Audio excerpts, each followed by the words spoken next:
días a todos. Bueno, yo mañana me voy para España, tristemente. Entonces, lo que quería es darles las gracias a todos por la amabilidad, la gentileza y el cariño que me habéis mostrado. Y les voy a hablar a ustedes sobre las fracturas de los cartesianos, que en general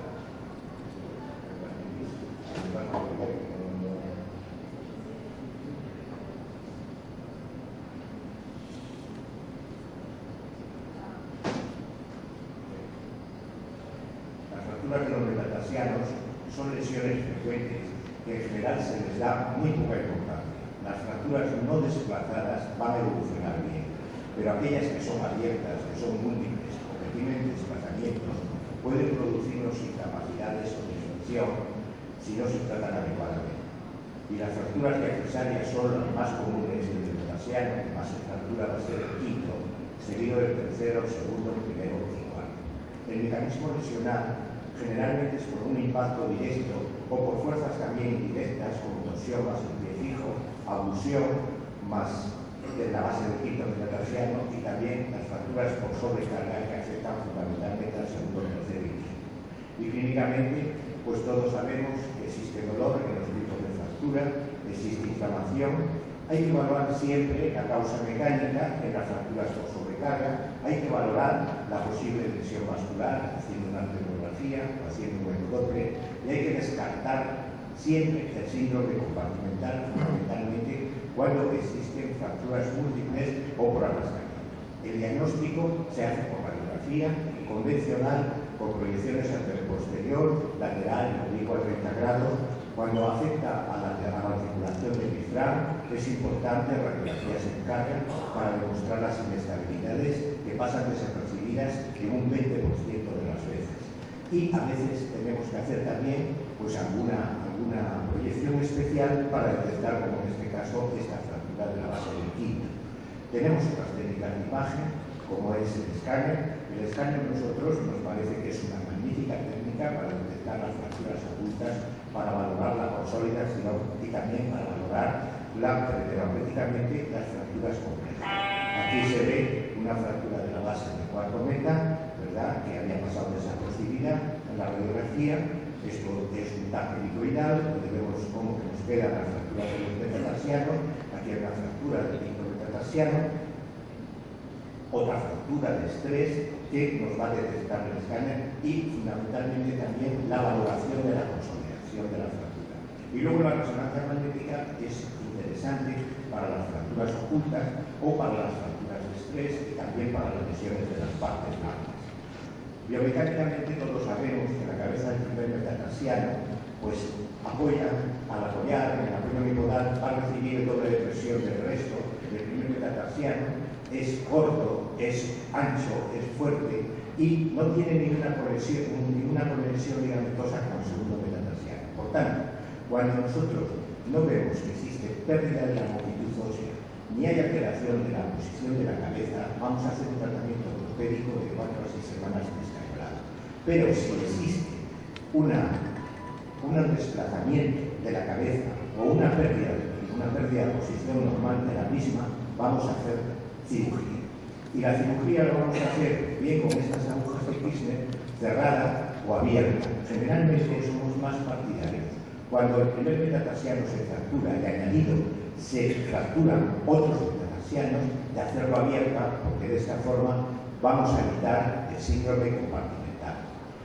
Cuando afecta a alguna superficie, a la superficie articular, somos partidarios de hacer una osteotomía rígida, abriendo y colocando un tornillo. Y también es interesante este tipo de placas tubulares, porque estas placas nos van a servir de soporte, ¿verdad? Aquí en esta fractura, como veis, hacemos una coaptación con el tornillo y colocamos la placa con un buen resultado.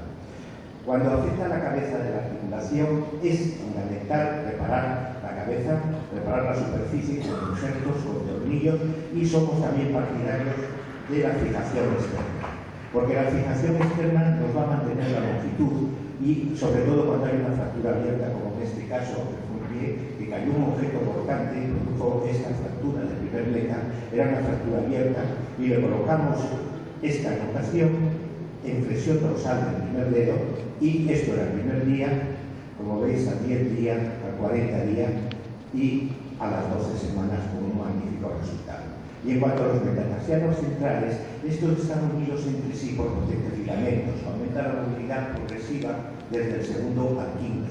Y las indicaciones es que cuando la fractura no es desplazada ni está anulada o son fracturas únicas, pues tratamiento conservador, sin ninguna duda. Pero cuando hay una angulación de más de 10 grados en el plano coxoplantar o la cabeza se desplaza 3-4 milímetros, somos partidarios de hacer cirugía, hacemos también con agujas de Kirchner.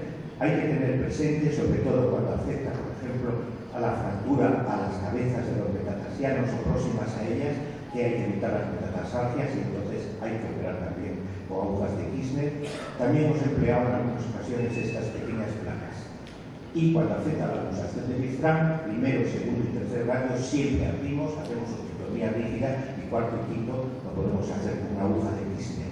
Últimamente hemos empleado esta placa, que esta placa le da una buena estabilidad, pero desperiodiza mucho. Y finalmente, en las fracturas del quinto metatarsiano, que son las más frecuentes, está la fractura del bailarín. Generalmente hacemos un tratamiento conservador cuando no hay mucho desplazamiento, o bien colocamos pequeños tornillos. Y la fractura de la base del quinto dedo. Esto es importante porque aquí anatómicamente se va a insertar la banda lateral de la fascia plantar y el tendón peroneo lateral corto, que va a tirar de él. Y además, en cuanto a la vascularización, nosotros realizamos en Madrid hace muchos años ya un trabajo en embriones, en fetos ya casi a término, y vimos cómo la vascularización de la base de los metas, especialmente del quinto, generalmente viene por la arteria nutricia. De tal forma que cuando se fractura la base del quinto meta puede quedarnos interrumpido y entonces nos puede dar, ¿verdad?, pues problemas en cuanto a la vascularización, a la consolidación y a la superposis. Y generalmente se va a producir por un mecanismo de inversión. Distinguimos 3 zonas: la primera, que es la fractura de abducción, la segunda, que es la de Jones, y la tercera, que es la fractura de la diáfisis proximal. En cuanto a la fractura abducción, que es por un arrancamiento, como veis, esta sería la fractura de Jones. Jones describe en el año 1902 4 casos de esta fractura que está en la unión de la metáfisis y la diáfisis. Uno de los casos era de él, que se la había producido bailando, ¿verdad? Y es una fractura muy importante porque puede dar problemas si no se trata bien de consolidación.